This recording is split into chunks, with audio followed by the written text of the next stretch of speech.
कहानी तीसरी कसम अर्थात मारे गए गुलफाम। ये कहानी फर्नीश्वर नाथ रेणु की है। ये एक गाड़ीवान की कहानी जो हीरामन है, जो पहले चोरी का माल लादता था, बाद में वो एक नौटंकी वाली को लेके जाता है नौटंकी में, तो वो 3 कस्में खाता है। एक तो चोरी का माल कभी नहीं लादेगा, दूसरा बांस कभी नहीं लेके जाएगा, और तीसरा नौटंकी वाली की सवारी कभी नहीं लेगा। तो 3 कस्में उसने खाई थी। तो तीसरी कसम वही थी कि वो नौटंकी वाली को कभी गाड़ी में नहीं बिठाएगा। तो कहानी शुरू होती है। हीरामन गाड़ीवान की पीठ में गुदगुदी लगती है। पिछले 20 साल से गाड़ी हाँकता है हीरामन, बैलगाड़ी। सीमा के उस पार मोरंग राज नेपाल से धान और लकड़ी ढो चुका है। कंट्रोल के ज़माने में चोर बाजारी का माल इस पार से उस पार पहुंचाया है, लेकिन कभी तो ऐसी गुदगुदी नहीं लगी पीठ में। कंट्रोल का ज़माना हीरामन कभी भूल सकता है उस ज़माने को? एक बार 4 खेप सीमेंट और कपड़े की गांठों से भरी गाड़ी जोगबनी से विराटनगर पहुंचाने के बाद हीरामन का कलेजा पोख्ता हो गया था। हार्विसगंज का हर चोर व्यापारी उसको पक्का गाड़ीवन मानता था। उसके बैलों की बढ़ाई बड़ी गद्दी से बड़े सेठ जी खुद करते। अपनी भाषा में गाड़ी पकड़ी गई 5वीं बार, सीमा के इस बार तराई में। महाजन का मुनीम उसी गाड़ी पर गांठों के बीच चुक्की मुक्की लगाकर छिपा हुआ था। दारोगा साहब की 1.5 हाथ लंबी चोर बत्ती की रोशनी कितनी तेज होती है, ये हीरामन जानता है। 1 घंटे के लिए आदमी अंधा हो जाता है। अगर वो रोशनी आंखों में पड़ जाए तो कुछ दिखाई नहीं देता 1 घंटे तक। एक छटक भी पड़ जाए तो आंखों पर रोशनी के साथ कड़कती हुई आवाज़, ए गाड़ी रोको, सारे गोली मार देंगे। पुलिस वाला ऊपर से धमकाता है। 20 गाड़ियां एक साथ कचकचाकर रुक गई। हीरामन ने पहले ही कहा था यह विश्वाएगा। दारोगा साहब उसकी गाड़ी में दुबके हुए मुनीम जी पर रोशनी डालकर पिशाची हंसी हंसे और बोले, मुनीम जी, ये साला गाड़ीवान मुंह क्या देखता है रे? कंबल हटाओ इस बोरे के मुंह पर से। हाथ की छोटी लाठी से मुनीम जी के पेट में खोचा मारते हुए कहा था, इस बोरे को। बहुत पुरानी अखद अदावत होगी दरोगा साहब और मुनीम जी में, नहीं तो उनका रुपया कबूलने पर पुलिस दरोगा का मन ना डोले भला।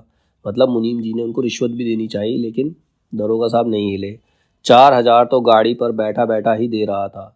लाठी ने दूसरी बार खोचा मारा दरोगा ने। 5,000। फिर खोचा उतरो पहले। मुनीम को गाड़ी से नीचे उतारकर दरोगा उसकी आंखों पर रोशनी डाल दी। फिर 2 सिपाहियों के साथ सड़क के बीच 25 रस्सी दूर झाड़ी के पास ले गए। गाड़ीवान और गाड़ियों पर 5-5 बंदूक वाले सिपाहियों का पहरा। हीरामन समझ गया, इस बार निस्तार नहीं, सीधा जेल। हीरामन को जेल का डर नहीं, लेकिन उसके बैल ना जाने कितने दिनों तक बिना चारा पानी के सरकारी फाटक में पड़े रहेंगे भूखे प्यासे। उसे जेल जाने की चिंता नहीं थी, उसे अपने बैलों की चिंता थी कि वो बैल पकड़े गए तो वो थाने में रखेंगे और भूखा प्यासा उनको रखेंगे, फिर नीलाम हो जाएंगे। भैया और भोजी को वह मुंह नहीं दिखा सकेगा कभी। नीलाम की बोली उसके कानों के पास गूंज गई। 1 2 3। दारोगा और मुनीम में बात पट नहीं रही थी शायद। हीरामन की गाड़ी के पास तैनात सिपाही ने अपनी भाषा में दूसरी सिपाही से धीमी आवाज में पूछा, कहा हो, मामला गोल होगा? फिर खैनी तंबाकू देने के बहाने उस सिपाही के पास चला गया। 1 2 3। 3-4 गाड़ियों की आड़ हीरामन ने फैसला कर लिया। उसने धीरे से अपने बैलों को गले में रस्सियां खोल दी। गाड़ी पर बैठे बैठे दोनों पर जुड़वा बांध दिया। बैल समझ गए उन्हें क्या करना है। हीरामन उतरा। जुती हुई गाड़ी में बांस की टिकटी लगाकर बैलों के कंधों को बेलगाम किया। दोनों के कानों के पास गुदगुदी लगा दी और मन ही मन बोला, चलो भैया, जान बचेगी तो ऐसी ऐसी सगड़ गाड़ी बहुत मिलेगी। 1 2 3 9 2 11। मतलब गाड़ी वहीं छोड़ी, बैलों को भगा दिया। गाड़ियों की आड़ में सड़क के किनारे दूर एक घनी झाड़ी फैली हुई थी। दम साध कर तीनों प्राणी ने झाड़ी को पार किया, बेखटक बेआहट। फिर 1 ले 2 ले दुल्की चाल। दोनों बैल सीना तान कर फिर तराई के घने वन जंगलों में घुस गए। राह सूंघते नदी नाला पार करते हुए भागे पूंछ उठाकर, पीछे पीछे हीरामन। रात भर भागते रहे थे तीनों जन। घर पहुंचकर 2 दिन तक बेसुध पड़ा रहा हीरामन। होश में आते ही उसने कान पकड़कर कसम खाई, अब कभी ऐसी चीजों की लदनी नहीं ला देगा। चोर बाजारी का माल, तौबा तौबा, ये उसकी पहली कसम। पता नहीं मुनीम जी का क्या हुआ, भगवान जाने उनकी गाड़ी सगड़ गाड़ी का क्या हुआ। असली इस्पात लोहे की धुरी थी। दोनों पहिए तो नहीं, एक पहिया एकदम नया था। गाड़ी में रंगीन डोरियों के फुदने बने बड़े जतन से गूथे गए थे। 2 कस्में खाई हैं उसने, एक चोर बाजारी का माल नहीं ला देंगे और दूसरी बांस, क्योंकि बांस से दूसरे को चोट लगती है। अपने हर भाड़ेदार से वह पहले ही पूछ लेता था, चोरी चिकारी वाली चीज तो नहीं, और बांस लादने के लिए 50 रुपए भी दे तो हीरामन की गाड़ी नहीं मिलेगी, दूसरे की गाड़ी देखो। बांस लदी हुई गाड़ी से 4 हाथ आगे बांस का अगुआ निकला रहता है और पीछे की ओर 4 हाथ पिछुआ। काबू के बाहर रहती है गाड़ी हमेशा। सो बेकाबू वाली लदनी और खरैया। शहर वाली बात, तिस पर बांस का अगुआ पकड़कर चलने वाला भाड़ेदार का महाभकुआ नौकर। लड़की स्कूल की ओर देखने लगा, बस मोड़ पर घोड़ा गाड़ी से टक्कर हो गई। जब तक हीरामन बैलों की रस्सी खींचे तब तक घोड़ा गाड़ी की छतरी बांस के अगुआ में फंस गई। घोड़ा गाड़ी वाले ने तड़ातड़ चाबुक मारते हुए गाली दी थी। बांस की लदनी ही नहीं, हीरामन ने खरैया शहर की लदनी भी छोड़ दी, मतलब शहर जाना ही छोड़ दिया। और जब फॉरबिसगंज में मोरंग का भाड़ा ढोना शुरू किया तो गाड़ी ही पार।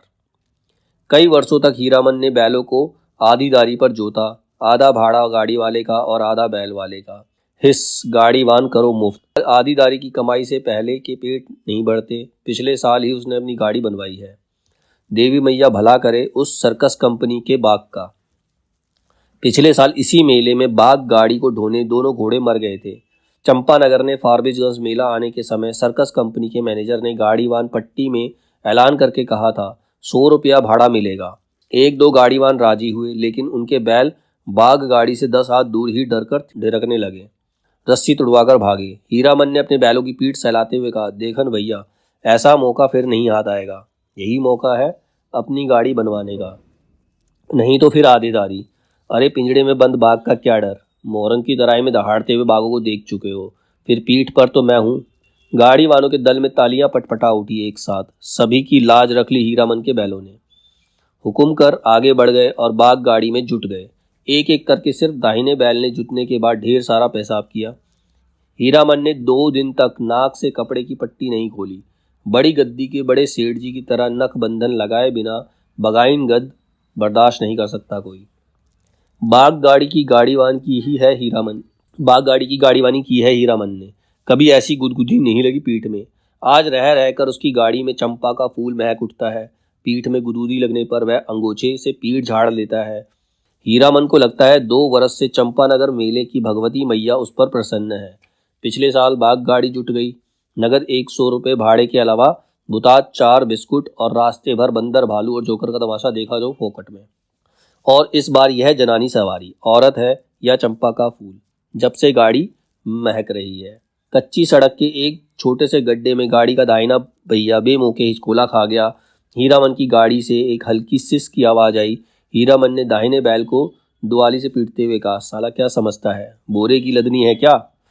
उधर से आवाज़ आती है, मारो मत। अनदेखी औरत की आवाज़ ने हीरामन को अचरज में डाल दिया। बच्चों की बोली जैसी महीन पेनू गिलासी बोली। मथुरा मोहन नटंकी कंपनी में लैला बनने वाली हीराबाई का नाम किसी ने नहीं सुना होगा भला, लेकिन हीरामन की बात निराली है। उसके 7 साल तक लगातार मेलों की लदनी लादी है। कभी नौटंकी थिएटर या बायोस्कोप सिनेमा नहीं देखा। लैला या हीराबाई का नाम भी उसने सुना नहीं कभी।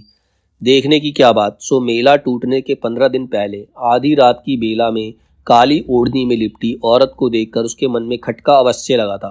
बक्सा ढोने वाले नौकर ने गाड़ी भाड़ा में मोल मोलाई करने की कोशिश की तो ओढ़नी वाली ने सिर हिलाकर मना कर दिया। हीरामन ने गाड़ी जोतते हुए नौकर से पूछा, क्यों भैया, कोई चोरी चमारी का माल वाल तो नहीं? हीरामन को फिर अचरज हुआ। बक्सा ढोने वाला आदमी ने हाथ के इशारे से गाड़ी हाँकने को कहा और अंधेरे में गायब हो गया। हीरामन को मेले में तंबाकू बेचने वाली बूढ़ी की काली साड़ी की याद आई।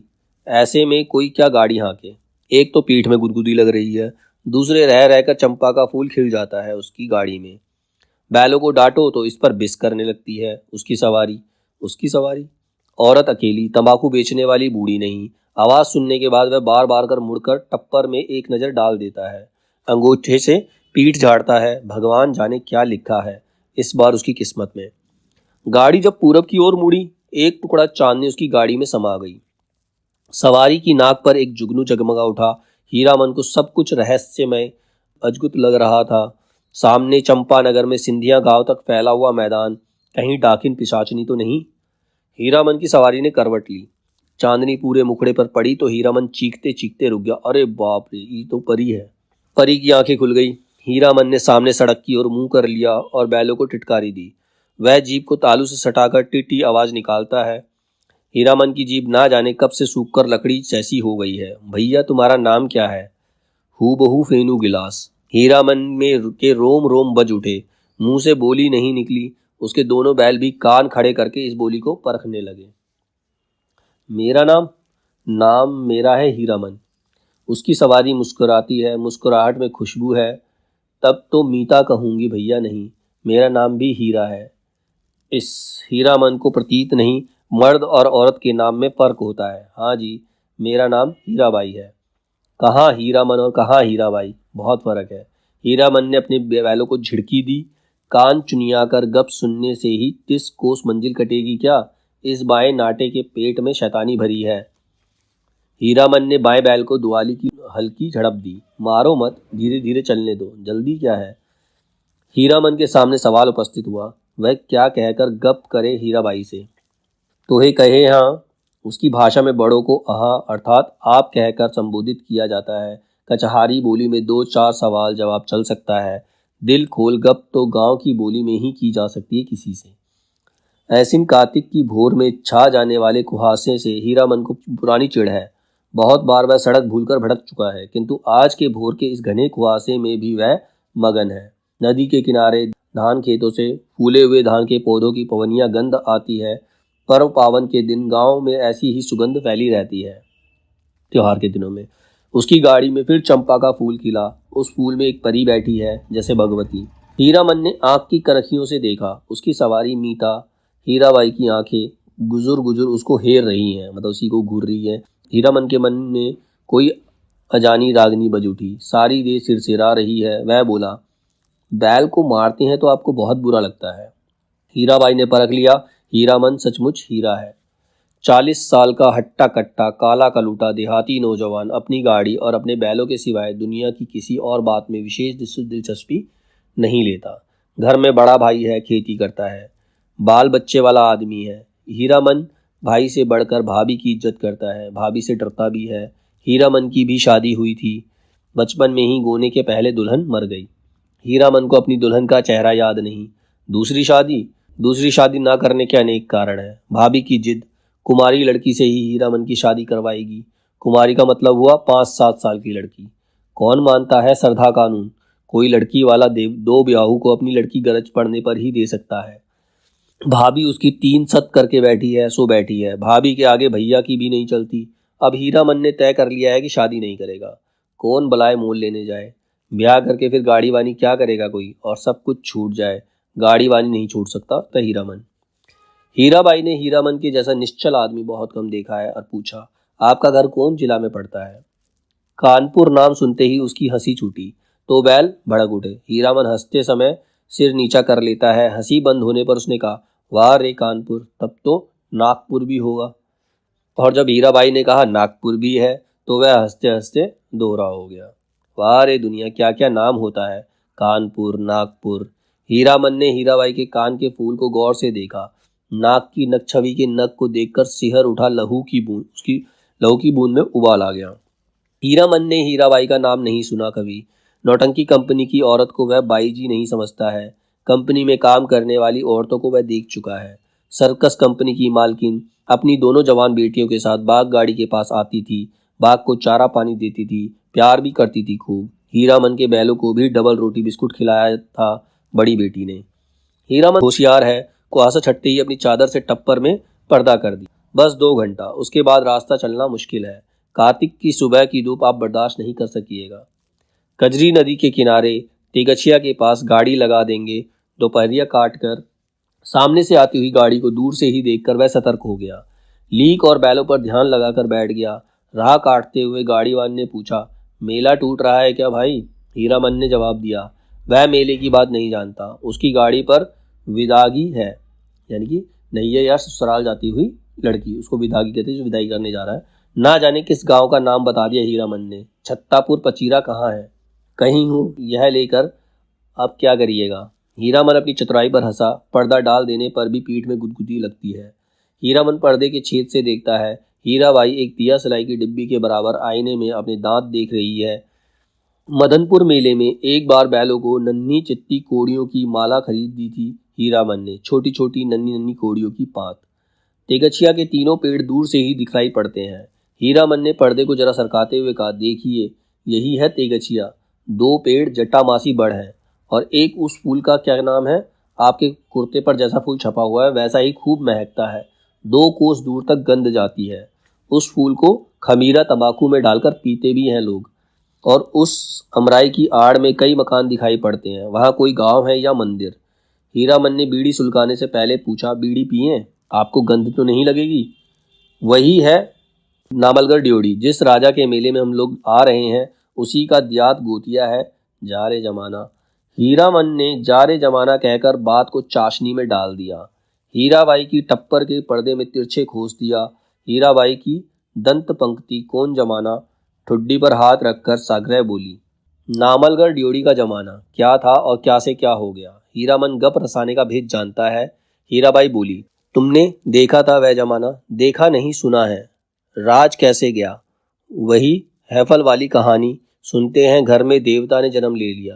कहिए भला, देवता आखिर देवता है या नहीं? इंद्रासन छोड़कर मृत भुवन में जन्म ले ले तो उसका तेज कैसे संभाल हो सकता है? कोई सूरजमुखी फूल की तरह माथे के पास तेज खिला रहता, लेकिन नजर का फेर किसी ने नहीं पहचाना। एक बार उपलेन में लाट साहब मैं लाटनी के हवा गाड़ी से आए थे। लाट ने भी नहीं पहचाना, आखिर लाटनी ने। सूरजमुखी तेज देखते ही बोल उठी, ऐ तो मैन राजा साहब सुनो, ये आदमी का बच्चा नहीं है, देवता है। हीरामन की लाटनी की बोली की नकल उतारते समय खूब डैम फैट लैट किया। हीराबाई दिल खोलकर हंसी। हंसते समय उसकी सारी देह दुलकती है।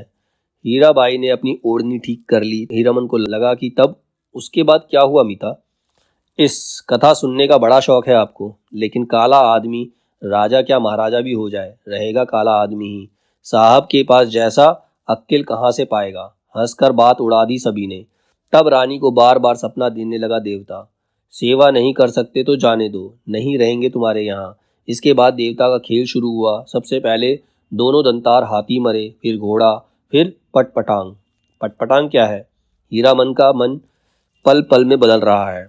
मन में सतरंगा छाता धीरे धीरे खिल रहा है। उसको लगता है कि उसकी गाड़ी पर देव कुल की औरत सवार है। देवता आखिर देवता है। पटपटांग धन दौलत, माल मवेशी सब साफ। देवता इंद्रासन चला गया। हीराबाई ने ओझल होते हुए मंदिर के कंगूरे की ओर देखकर लंबी सांस ली।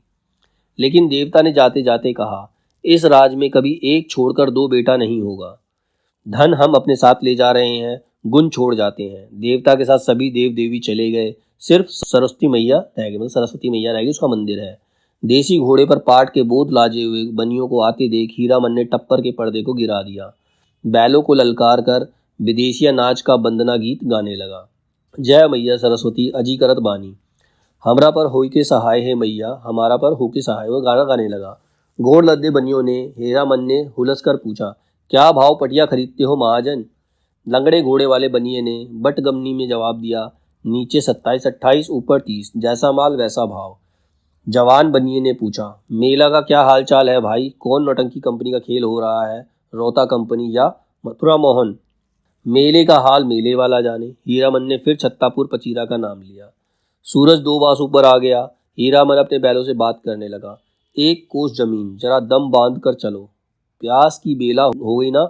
याद है उस बार तेगछिया के पास सर्कस कंपनी के जोकड़ और बंदर नचाले वाले साहब में झगड़ा हो गया था। जोकड़वा ठीक बंदर की तरह दांत किटकिटाकर कियाने लगा था, ना जाने किस किस देश मुल्क के आदमी आते हैं। हीरामन ने फिर पर्दे के छेद से देखा। हीरा भाई एक कागज के टुकड़े पर आंख गड़ाकर बैठी है। हीरामन का मन हल्के सुर में बंधा है। उसको तरह तरह की गीतों की याद आती है। 20-25 साल पहले विदेशिया बलवाही छोकरा नाचने वाला एक से एक गजल खेमटा गाते थे। अब तो भोपा में भोपू भोपू करके कौन गीत गाते हैं लोग, जा रे जमाना। छोकरा नाच के गीत की याद आई हीरामन को, सजनवा बैरी हो गए हमारे सजनवा। तो फिर गाना गाता है, वो गाना गुनगुनाता है। गाड़ी की बल्ली पर उंगलियों के ताल देखकर गीत को काट दिया हीरामन ने। छोकरा नाच के मनुआ नटुआ का मुंह हीराबाई जैसा ही था। कहाँ चला गया वह जमाना? हर महीने गांव में नाच वाले आते थे। हीरामन ने छोकरा नाच के चलते अपनी भाभी की ना जाने कितनी बोली ठोली सुनी है। भाई ने घर से निकल जाने को कहा था। आज हीरामन पर माँ सरस्वती सहाय है, लगता है। हीराबाई बोली, वाह कितना बढ़िया गाते हो तुम। हीरामन का मुंह लाल हो गया शर्म से। वे सिर नीचा करके हंसने लगा। आज तेगछिया पर रहने वाले महावीर स्वामी की सहाय है हीरामन पर। तेगछिया के नीचे एक भी गाड़ी नहीं, हमेशा गाड़ी और गाड़ी वालों की भीड़ लगी रहती है। यहाँ सिर्फ एक साइकिल वाला बैठकर सुस्ता रहा है। महावीर स्वामी को सुमर कर हीरामन ने गाड़ी रोकी। हीराबाई पर्दा हटाने लगी। हीरामन ने पहली बार आंखों से बात की हीराबाई से। साइकिल वाला इधर ही टकटकी लगाकर देख रहा है। बैलों के खोलने के पहले बांस की टिकटी लगाकर गाड़ी को टिका दिया। फिर साइकिल वाले की ओर बार बार घूरते हुए पूछा, कहाँ जाना है? मेला? कहाँ जाना हो रहा है? बिशनपुर से। बस इतनी सी दूर में थक थका कर थक गए? जा रे जवानी। साइकिल वाला दुबला पतला नौजवान बिन बिनाकर कुछ बोला और बीड़ी सुलगाकर उठ खड़ा हुआ। हीरामन दुनिया भर की निगाह से बचाकर रखना चाहता है हीराबाई को। उसने चारों ओर नजर दौड़ाकर देख लिया, कहीं कोई गाड़ी या घोड़ा नहीं। कजरी नदी की दुबली पतली धार तेगछिया के पास आकर पूरब की ओर मुड़ गई है। हीराबाई पानी में बैठी हुई भैंसों और उनकी पीठ पर बैठे हुए बगलों को देखती रही। हीरामन बोला, जाइए घाट पर मुंह हाथ धो आइए। हीराबाई गाड़ी से नीचे उतरी। हीरामन का कलेजा धड़क उठा। नहीं नहीं, पाँव सीधे हैं, टेढ़े नहीं। लेकिन तलवा इतना लाल क्यों है? हीराबाई घाट की ओर चली गई, गांव की बहू बेटी की तरह सिर नीचा करके धीरे धीरे। कौन कहेगा कंपनी की औरत है? औरत नहीं लड़की, शायद कुमारी ही है। हीरामन टिकटी पर टिकी गाड़ी पर बैठ गया। उसने टप्पर में झांक कर देखा। एक बार इधर उधर देखकर हीराबाई के तकिए पर हाथ रख दिया। फिर तकिए पर कोहनी डालकर झुक गया। झुकता गया, खुशबू उसकी देह में समा गई। तकिए के गिलाफ पर गड़े फूलों को उंगलियों से छूकर उसने सूंघा। हाय रे हाय, इतनी सुगंध! हीरामन को लगा एक साथ 5 चिलम गांजा फूंक कर वह उठा है। हीराबाई के छोटे आईने से उसने अपना मुंह देखा। आंखें उसकी इतनी लाल क्यों हैं? हीराबाई लौट कर आई तो उसने हंसकर कहा, अब आप गाड़ी पर पहरा दीजिए, मैं आता हूँ तुरंत। हीरामन ने अपनी सपनी झोली से सहेजी हुई गंजी निकाली, गमछा झाड़कर कंधे पर लिया और हाथ में बाल्टी लटकाकर चला। उसके बैलों ने बारी बारी हूंक हूंक करके कुछ कहा। हीरामन जाते जाते उलट कर कहा, हाँ हाँ, प्यास सभी को लगी है, लौट कर आता हूँ तो घास दूंगा, बदमाशी मत करो। बैलों ने कान हिलाए। नहा धोकर कब लौटा हीरामन, हीराबाई को नहीं मालूम। कजरी की धारा को देखते देखते उसकी आंखों में रात की उछटी हुई नींद लौट आई थी। हीरामन पास के गांव से जलपान के लिए दही चूड़ा चीनी ले आया है। उठिए, नींद तोड़िए, 2 मुट्ठी जलपान कर लीजिए। हीराबाई आंख खोलकर अचरज में पड़ गई। एक हाथ में मिट्टी के नए बर्तन में दही, केले के पत्ते और दूसरे हाथ में बाल्टी भर पानी। आंखों में आत्मीयतापूर्ण अनुरोध। इतनी चीजें कहाँ से ले आए? इस गांव का दही नामी है। चाह तो फारबिसगंज जाकर ही पाइएगा, मतलब चाय फारबिसगंज मिलेगी। हीरामन की देह की गुदगुदी मिट गई। हीराबाई ने कहा, तुम भी पत्तल बिछाओ। क्यों? तुम नहीं खाओगे तो समेट कर रख लो अपनी झोली में, मैं भी नहीं खाऊंगी। इस हीरामन लज्जाकर बोला, अच्छी बात है, आप खा लीजिए। पहले पहले पीछे क्या, तुम भी बैठो। हीरामन का जी जुड़ा गया। हीरामन ने अपने हाथ से उसका पत्तल बिछा दिया, पानी छीट दिया, चूड़ा निकाल कर दिया। इस धन्य है। हीरामन ने देखा, भगवती मैया भोग लगा रही है। लाल होठों पर गोरस का परस। पहाड़ी तोते को दूध भात खाते देखा है। दिन ढल गया। टप्पर में सोई हीराबाई और जमीन पर दरी बिछाकर सोए हीरामन की नींद एक ही साथ खुली। मेले की ओर जाने वाली गाड़ियां तेगछिया के पास रुकी। बच्चे कचर कचर कर रहे हैं। हीरामन हड़बड़ा कर उठा। टप्पर के अंदर झांक कर इशारे से कहा, दिन ढल गया। गाड़ी में बैलों को जोतते समय उसने गाड़ी वालों के सवालों का कोई जवाब नहीं दिया। गाड़ी हाँकते हुए बोला, सिरपुर बाजार में अस्पताल की डॉक्टरनी है, रोगी देखने जा रही है, पास ही कुड़मागाम। हीराबाई छत्तापुर पचीरा का नाम भूल गई। गाड़ी जब कुछ दूर आगे बढ़ाई तो उसने हंसकर पूछा, ये पत्तापुर छपीरा? हंसते हंसते पेट में बल पड़ गए हीरामन के। पत्तापुर छपीरा? हाँ, वे लोग छत्तापुर पचीरा के ही गाड़ीवान थे। उनसे कैसे कहता? हीराबाई मुस्कुराती हुई गांव की ओर देखने लगी। सड़क तेगछिया गांव के बीच से निकलती है। गांव के बच्चों ने पर्दे वाली गाड़ी देखी और तालियां बजा बजा कर रटी हुई पंक्तियां दोहराने लगे। लाली लाली डोलिया में लाली रे दुल्हनिया पान खाए। हीरामन हंसा। दुल्हनिया लाली लाली डोलिया, दुल्हनिया पान खाती है, दूल्हा की पगड़ी से मुंह पोंछती है। ओ दुल्हनिया, तेगछिया गांव के बच्चों को याद रखना, लौटती बेर गुड़ या लड्डू लेती आइयो। लाख बरिस तेरा दूल्हा जिए। कितने दिनों का हौसला पूरा हुआ हीरामन का। ऐसे कितने सपने देखे हैं उसने। वह अपनी दुल्हन को लेकर लौट रहा है। हर गांव के बच्चे तालियां बजा बजा कर गा रहे हैं। हर आंगन से झांक कर देख रही हैं औरत। मर्द लोग पूछते हैं, कहाँ की गाड़ी है, कहाँ जाएगी। उसकी दुल्हन डोली का पर्दा थोड़ा सरका कर देखती है। और भी कितने सपने। ये सपना हीरामन का था। गांव के बाहर निकलकर उसकी कनखकियों से टप्पर के अंदर देखा। हीराबाई कुछ सोच रही है। हीरामन भी किसी सोच में पड़ गया। थोड़ी देर के बाद वह गुनगुनाने लगा, सजन रे झूठ मत बोलो, खुदा के पास जान, गाना है ये, ठीक है। फिर वो गाना गुनगुनाने लगता है। हीराबाई ने पूछा, क्यों मीता, तुम्हारी अपनी बोली में कोई गीत नहीं किया। हीरामन अब बेखटक हीराबाई की आंखों में आंखें डालकर बात करता है। कंपनी की औरत भी ऐसी होती है। सरगस कंपनी की मालकिन मेम थी, लेकिन हीराबाई गांव की बोली में गीत सुनना चाहती है। वह खुलकर मुस्कुराया। गांव की बोली, आप समझिएगा। हीराबाई ने गर्दन हिलाई, कान के झुमके हिल गए। हीरामन कुछ देर तक बैलों को हाँकता रहा चुपचाप, फिर बोला, गीत जरूर ही सुनिएगा, नहीं मानिएगा। इश, इतना शौक गांव का गीत सुनने का आपको? तब लीक छोड़नी होगी। चालू रास्ते में कोई गीत कैसे गा सकता है? हीरामन ने बाएं बैल की रस्सी खींची और दाहिने को लीक से बाहर किया और बोला, हरिपुर होकर नहीं जाएंगे तब। चालू लीक को काटते हुए हीरामन की गाड़ी के पीछे वाला गाड़ीवान चिल्लाकर पूछा, काहे हो गाड़ीवान, लीक छोड़कर बेलीक कहाँ उधर? हीरामन हवा में दुआली घुमाते हुए जवाब दिया, कहाँ है बेलीक? वह सड़क ननकपुर तो नहीं जाएगी? फिर अपने आप बड़बड़ाया, इस मुल्क के लोगों की यही बुरी आदत है, राह चलते 100 जिरह करेंगे। अरे भाई, तुमको जाना है जाओ, देहाती बुच्च सब। ननकपुर की सड़क पर गाड़ी लाकर हीरामन ने बैलों की रस्सी ढीली कर दी। बैलों ने दुल की चाल छोड़कर कदम चाल पकड़ी। हीराबाई ने देखा, सचमुच ननकपुर की सड़क बड़ी सूनी है। हीरामन उसकी आंखों की बोली समझता है। घबराने की बात नहीं, यह सड़क भी फारबिसगंज जाएगी। राह घाट के लोग बहुत अच्छे हैं, एक घड़ी रात तक हम लोग पहुंच जाएंगे। हीराबाई को फारबिसगंज पहुंचने की जल्दी नहीं। हीरामन पर उसको इतना भरोसा हो गया कि डर भय की कोई बात ही नहीं उठती मन में। हीरामन ने पहले जी भर के मुस्कुरा लिया। कौन गीत गायब है? हीराबाई को गीत और कथा दोनों का शौक है। इश, महुआ घटवारिन। वह बोला, अच्छा, जब आपको इतना शौक है तो सुनिए महुआ घटवारिन का गीत। इसमें गीत भी है और कथा भी। कितने दिनों बाद भगवती ने यह हौसला भी पूरा दिया। जय भगवती। आज हीरामन अपने मन को खलास कर लेगा। वह हीराबाई की थमी हुई मुस्कुराहट को देखता रहा। सुनिए, आज भी परमार नदी में महुआ घटवारिन के पास पुराने घाट है।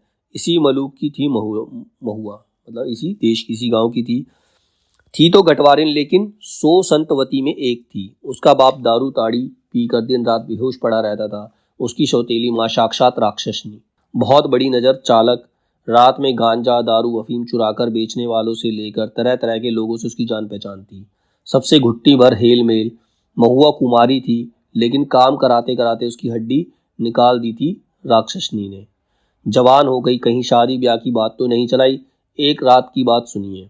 हीरामन ने धीरे धीरे गुनगुनाकर गला साफ किया और कहता है, ओ माँ सावन भादों की उबड़ी हुई नदी, भयावनी रात, बिजली कड़कती है, मैं बारी कुआरी नन्ही बच्ची, मेरा कलेजा धड़कता है। अकेली कैसे जाऊं घाट पर, सो भी एक परदेशी राही बटोही के पैर में तेल लगाने के लिए।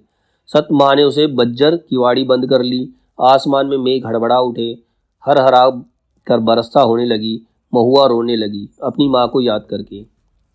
आज उसकी माँ रहती तो ऐसे दुर्दिन में कलेजे से सटा कर रखती अपनी महुआ बेटी को। गे मैया, यही दिन दिखाने के लिए तुमने कोख में रखा था। महुआ अपनी माँ पर गुस्साई, क्यों वह अकेली मर गई, जी भरकर कोसती हुई बोली। हीरामन ने लक्ष्य किया। हीराबाई तकिए पर कोहनी गड़ाकर गीत में मगन एक टक उसकी ओर देखती रही, और खोई हुई सूरत कैसी भोली लगती है। हीरामन ने गले में कपकपी पैदा की, मतलब उसको डराने का प्रयास किया, मतलब उससे ऐसा लगा उसको ऐसा शो करना चाह रहा है कि सामने से कोई भूत ही आ गया। फिर हीरामन ने दम लेते हुए पूछा, भाखा भी समझती है कुछ या खाली गीत ही सुनती है? मतलब उससे पूछता है, तुम्हें भाषा समझ भी आ रही है या खाली सुनते ही जा रही हो? हीराबाई बोली, समझती हूँ, उडकन माने उपटन, जो देह में लगाते हैं। हीरामन ने विस्मित होकर कहा, इश, सो रोने धोने से क्या हुए? सौदागर ने पूरा दाम चुका दिया था महुआ का। बाल पकड़कर घसीटता हुआ नाव पर चढ़ा और माझी को हुक्म दिया, नाव खोलो, पाल बांधो। पाल वाली नाव पर वाली चिड़िया की तरह उड़ चली। रात भर महुआ रोती छटपटाती रही। सौदागर के नौकरों ने बहुत डराया धमकाया, चुप रहो नहीं तो उठाकर पानी में फेंक देंगे। बस महुआ को बात सूझ गई। भोर का तारा मेघ की आड़ में जरा बाहर आया, फिर छिप गया। इधर महुआ भी छपाक से कूद पड़ी पानी में। सौदागर का एक नौकर महुआ को देखते ही मोहित हो गया था। महुआ की पीठ पर वह भी कूदा। उल्टी धारा में तैरना खेल नहीं, सो भी भरी भादों की नदी में। महुआ असल घटवारिन की बेटी थी। मछली भी भला थकती है पानी में? सफरी मछली जैसी उफराती पानी चीरती भागी चली जा रही है, और उसके पीछे सौदागर का नौकर पुकार पुकार कर कहता है, महुआ जरा थमो, तुमको पकड़ने नहीं आ रहा, तुम्हारा साथी हूँ, जिंदगी भर साथ रहेंगे हम लोग। लेकिन हीरामन का बहुत प्रिय गीत है यह, महुआ गटवारिन गाते समय उसके सामने सावन भादों की नदी उमड़ने लगती है। अमावस्या की रात और घने बादलों में रह रहकर बिजली चमक उठती है। उसी चमक में लहरों से लड़ती हुई बारी कुमारी महुआ की झलक उसे मिल जाती है। सफरी मछली की चाल और तेज हो जाती है। उसको लगता है वह खुद सौदागर का नौकर है। महुआ कोई बात नहीं सुनती, प्रतीत करती नहीं, उलट कर देखती भी नहीं, और वह थक गया तैरते तैरते। इस बार लगता है महुआ ने अपने को पकड़ा दिया, खुद ही पकड़ में आ गई। उसने महुआ को छू लिया, पा लिया है। उसकी थकन दूर हो गई है। 15-20 साल तक उमड़ी हुई नदी की उल्टी धारा में तैरते हुए उसके मन को किनारा मिल गया। आनंद के आंसू कोई रोक नहीं मानते। उसने हीराबाई से अपनी गीली आंखें चुराने की कोशिश की, किंतु हीरा तो उसके मन में बैठी ना जाने कब से सब कुछ देख रही थी। हीरामन ने अपनी कांपती हुई बोली को काबू में लाकर बैलों को झिड़की दी। इस गीत में ना जाने क्या है कि सुनते ही दोनों थसथसा जाते हैं। लगता है 100 मन बोझ लाद दिया हो किसी ने। हीराबाई लंबी सांस लेती है। हीरामन के अंग अंग में उमंग समा जाती है। तुम तो उस्ताद हो मीता। इश आसिन कार्तिक का सूरज 2 दिन रहते ही कुम्हला जाता है। सूरज डूबने से पहले ही ननकपुर पहुंचना है। हीरामन अपने बैलों को समझा रहा है, कदम खोलकर और कलेजा बांधकर चलो। ननकपुर तक वह अपने बैलों को ललकारता रहा। हर ललकार से पहले वह अपने बैलों को बीती हुई बातों की याद दिलाता। याद नहीं चौधरी की बेटी की बारात में कितनी गाड़ियां थी, सबको कैसे मात किया था। हाँ वही कदम निकालो, ले ले। ननकपुर से फारबिसगंज 3 कोस 2 घंटे। और ननकपुर के हाट पर आजकल चाय भी बिकने लगी है। हीरामन अपने लोटे में चाय भर कर ले आया। कंपनी की औरत को जानता है, वह सारा दिन घड़ी घड़ी भर में चाय पीती रहती है। चाय है या जान। हीरा हंसते हंसते लोटपोट हो रही है। अरे तुमसे किसने कह दिया कि कवारे आदमी को चाय नहीं पीनी चाहिए। हीरामन लजा गया, क्या बोले वह, लाज की बात। लेकिन वह भूख चुका है। एक बार सर्कस कंपनी की मैम के हाथ भी चाय पीकर उसने देख लिया है, बड़ी गर्म तासीर। पीजिए गुरुजी। हीरा हंसी। इश ननकपुर हाट पर ही दिया बाती जल चुकी थी। हीरामन ने अपना सफरी लालटेन जलाकर पिछुआ में लटका दिया। आजकल शहर से 5 कोस दूर के गांव वाले भी अपने को शहरू समझने लगे हैं। बिना रोशनी की गाड़ी को पकड़कर चालान कर देते हैं। 12 बखेड़ा। आप मुझे गुरुजी मत कहिए, तुम मेरे उस्ताद हो। हमारे शास्त्र में लिखा हुआ है, एक अक्षर सिखाने वाला भी गुरु और एक राग सिखाने वाला भी उस्ताद। इश शास्त्र पुराण भी जानती है, मैंने क्या सिखाया। हीरा हंसकर गुनगुनाने लगी, उसी का गाना गुनगुनाती है। हीरामन अचरज के मारे गूंगा हो गया। इश इतना तेज जहन, हूबहू महुआ गटवारिन। गाड़ी सीताधार की एक सूखी धारा की उतराई पर गड़गड़ा कर नीचे की ओर उतरी। हीराबाई ने हीरामन का कंधा धर लिया एक हाथ से। बहुत देर तक हीरामन के कंधे पर उसकी उंगलियां पड़ी रही। हीरामन ने नजर फिराकर कंधे पर केंद्रित करने की कोशिश की कई बार। गाड़ी चढ़ाई पर पहुंची तो हीरा की ढीली उंगलियां फिर से तन गई।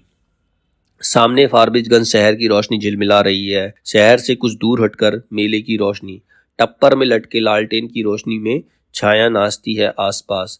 डबडबाई आंखों से हर रोशनी सूरजमुखी फूल की तरह दिखाई पड़ती है। फारबिसगंज तो हीरामन का घर द्वार है। ना जाने कितनी बार वह फारबिसगंज आया है। मेले की लदनी लादी है किसी औरत के साथ। हाँ एक बार उसकी भाभी जिस साल आई थी गोने में, इसी तरह तिरपाल से गाड़ी को चारों ओर से घेर कर बासा बनाया गया था। हीरामन अपनी गाड़ी को तिरपाल से घेर रहा है। गाड़ीवान पट्टी में सुबह होते ही नौटंकी कंपनी के मैनेजर से बात करके भर्ती हो जाएगी हीराबाई। परसों मेला खुल रहा है। इस बार मेले की पाल चट्टी खूब जमी है। बस एक रात, आज रात भर हीरामन की गाड़ी में रहेगी वह। हीरामन की गाड़ी नहीं घर में। कहाँ की गाड़ी है, कौन हीरामन, किस मेले से, किस चीज की लदनी है। गांव समाज में गाड़ीवान एक दूसरे को खोजकर आसपास गाड़ी लगाकर बासा डालते हैं। अपने गांव के लाल मोहर, धुन्नीराम, पलटदास वगैरह गाड़ीवानों के दल को देखकर हीरामन अचकचा गया। ये नाम याद रखने कहानी में, जैसे लाल मोहर, धुन्नीराम, पलटदास, कोई भी क्वेश्चन आ सकता है कि ये किस कहानी के करेक्टर है। उधर पलटदास टप्पर में झांक कर बड़का, मानो बाघ पर नजर पड़ गई। हीरामन ने इशारे से सभी को चुप किया, फिर गाड़ी की ओर कनखी मारकर फुसफुसाया, चुप। कंपनी की औरत है, नौटंकी कंपनी की। कंपनी? एक नहीं अब 4 हीरामन। चारों ने अचरज से एक दूसरे को देखा। कंपनी नाम में कितना असर है। हीरामन हीरासन से लक्ष्य किया। तीनों एक साथ सटक दम हो गए। लाल मोहर ने जरा दूर हटकर बतियाने की इच्छा प्रकट की, इशारे से ही।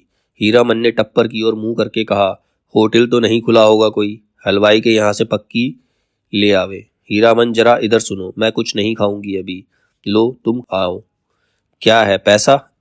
पैसा देकर हीरामन ने कभी फारबिसगंज में कच्ची पक्की नहीं खाई। उसके पाँव में इतने गाड़ीवान हैं, किस दिन के लिए? वह छू नहीं सकता पैसा। उसने हीराबाई से कहा, बेकार मेला बाजार में हुज्जत मत कीजिए, पैसा रखिए। मौका पाकर लाल मोहर भी टप्पर के करीब आ गया। उसने सलाम करते हुए कहा, 4 आदमी के भात में 2 आदमी खुशी से खा सकते हैं। बासा पर भात चढ़ा हुआ है। हम लोग एक ही गांव के हैं। ग्रामीण के रहते होटल और हलवाई के यहाँ खाएगा हीरामन? हीरामन ने लाल मोहर का हाथ टीप दिया। बेसी भचर भचर मत करो। गाड़ी से 4 रस्सी दूर जाते जाते धुन्नी राम ने अपने कुलबुलाते हुए दिल की बात खोल दी। तुम भी खूब हो हीरामन। उस साल कंपनी का बाग, इस बार कंपनी की जनानी। हीरामन ने दबी आवाज में कहा, भाई रे, यह हम लोगों के मलूक की जनाना नहीं है कि लपटप लटपट बोली सुन भी चुप रह जाए। एक तो पश्चिम की औरत, तिस पर कंपनी की। धुन्नी राम ने अपनी शंका प्रकट की, लेकिन कंपनी में तो सुनते हैं पतुरिया रहती है। दत्त, सभी ने एक साथ उसको दुर्रा दिया। कैसा आदमी है, पतुरिया रहेगी कंपनी में भला? देखो इसकी बुद्धि। सुना है, देखा तो नहीं कभी। धुन्नी राम ने अपनी गलती मान ली। पलटदास को बात सूझी। हीरामन भाई, जनाना जात अकेली रहेगी गाड़ी पर? कुछ भी हो, जनाना आखिर जनाना ही है, कोई जरूरत ही पड़ जाए। यह बात सभी को अच्छी लगी। हीरामन ने कहा, बात ठीक है। पलट, तुम लौट जाओ, गाड़ी के पास ही रहना, और देखो गपशप जरा होशियारी से करना। हाँ। हीरामन की देह से अतर गुलाब की खुशबू निकलती है। हीरामन हीरामन करम सांड है। उस बार महीनों तक उसकी देह से बगाइन की गंध नहीं गई। लाल मोहर ने हीरामन की गमछी सूंघ ली। हीरामन चलते चलते रुक गया। क्या करे लाल मोहर भाई, जरा कहो तो। बड़ी जिद करती है, कहती है नौटंकी देखना ही होगा, फोकट में ही, और गांव नहीं पहुंचेगी ये बात। हीरामन बोला, नहीं जी, एक रात नौटंकी देखकर जिंदगी भर बोली ढोली कौन सुने। देसी मुर्गी विलायती चाल। धुन्नी राम ने पूछा, फोकट में देखने पर भी तुम्हारी भौजाई बात सुनाएगी? लाल मोहर ने बासा के बगल में लकड़ी की दुकान लाद कर आए हुए गाड़ीवानों का बासा है। बासा के मीर गाड़ीवान मियाँ जानू बूढ़े ने सफरी गुड़गुड़ी पीते हुए पूछा, क्यों भाई, मीना बाजार की लदनी लाद कर कौन आया है? मीना बाजार? मीना बाजार तो पतुरिया पट्टी को कहते हैं। क्या बोलता है यह बूढ़ा मियाँ? लाल मोहर ने हीरामन के कान पर फुसफुसाकर कहा, तुम्हारी देह महकती है सच। लहसनवा लाल मोहर का नौकर गाड़ीवान है, उम्र में सबसे छोटा है, पहली बार आया है तो क्या। बाबू बबाइनों के यहाँ बचपन से नौकरी कर चुका है। वह रह रहकर वातावरण में कुछ सूंघता है। नाक सिकोड़कर हीरामन ने देखा। लहसनवा का चेहरा तमतमा गया। कौन आ रहा है धड़धड़ाता हुआ? कौन? पलटदास। क्या है? पलटदास आकर खड़ा हो गया चुपचाप। उसका मुंह भी तमतमाया हुआ था। हीरामन ने पूछा, क्या हुआ, बोलते क्यों नहीं? क्या जवाब दे पलटदास? हीरामन ने उसको चेतावनी दे दी, गपशप होशियारी से करना। वह चुपचाप गाड़ी की आसनी पर जाकर बैठ गया। हीरामन की जगह पर हीराबाई ने पूछा, तुम भी हीरामन के साथ हो? पलटदास ने गर्दन हिलाकर हामी भरी। हीराबाई फिर लेट गई। चेहरा मोरा और बोली बानी देख सुनकर पलटदास का कलेजा कांपने लगा, ना जाने क्यों। हाँ, रामलीला में सिया सुकुमारी इसी तरह थकी लेटी हुई थी। जय सियावर रामचंद्र की जय।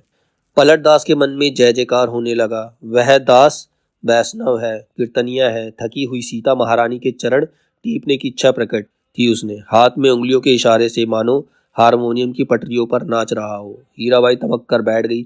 अरे पागल है क्या, जाओ भागो। पलटदास को लगा गुस्साई हुई कंपनी की औरत की आंखों से चिंगारी निकल रही है। छटक छटक वह भागा। पलटदास क्या जवाब दे?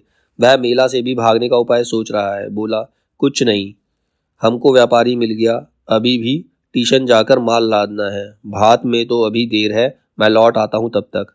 खाते समय धुन्नी राम और लहसनुआ ने पलटदास की टोकरी भर निंदा की। छोटा आदमी है, कमीना है, पैसे पैसे का हिसाब जोड़ता है। खाने पीने के बाद लाल मोहर के दल ने अपना बासा तोड़ दिया। धुन्नी और लहसनुआ गाड़ी जोतकर हीरामन के बासा पर चले। गाड़ी की लीक धरकर हीरामन चलते चलते रुककर लाल मोहर से कहा, जरा मेरे इस कंधे को सूंघ कर देखो ना। लाल मोहर ने कंधा सूंघकर आंखें मूंद ली। मुंह से अस्फुट शब्द निकला,